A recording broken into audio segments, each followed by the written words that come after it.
You know, we're getting our last walk around the block on fourth quarter GDP as we end up very close to the end of first quarter. And that number actually ramped up pretty good, Wilf. We're expecting it to stay around the originally released 4.1 on our second look. It jumps up to 4.3. Now let's go back to the initial jobless claims, and we have some good news here. We finally breached the 700,000 mark. Yes, 711,000. The post-COVID initial jobless claims lowest level was early November. And we all remember 695,000 is sort of where we were prior, to the COVID experience. So we are now at levels pre-COVID. This is wonderful news. And on continuing claims, we've reached 4 million. We're under 4 million, 3,870,000. And that, of course, will probably be benchmarked against a revised number, but currently still standing at 4.12 million. Last week on initial, still standing at 770,000.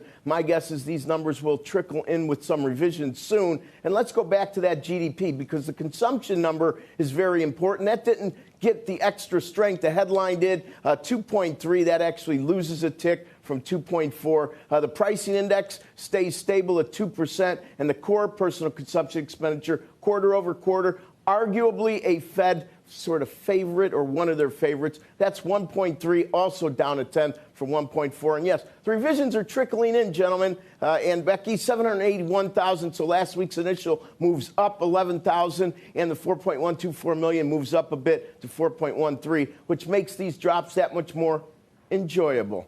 Wilf, back to you.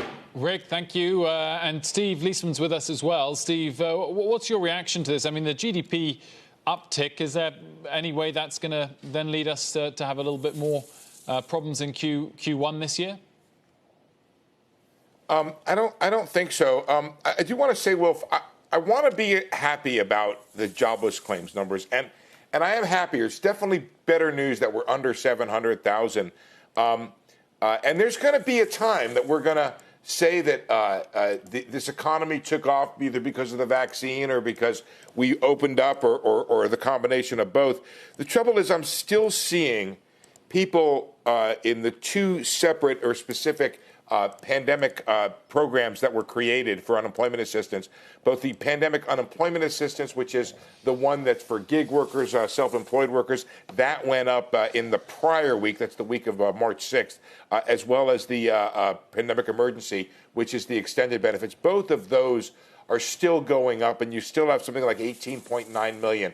Rick is absolutely right. The trend is good on the front end. When we look a little bit in the rearview mirror, are there still issues in the job market that suggest that there is softness and slack there, and we're not quite ramping up the way we hope to ramp up, Wilf, when we're going to be hopefully putting 1 million, 2 million people a month back to work. When we see those kinds of numbers, that's when you can say, hey, we're really back on the track of reopening this economy.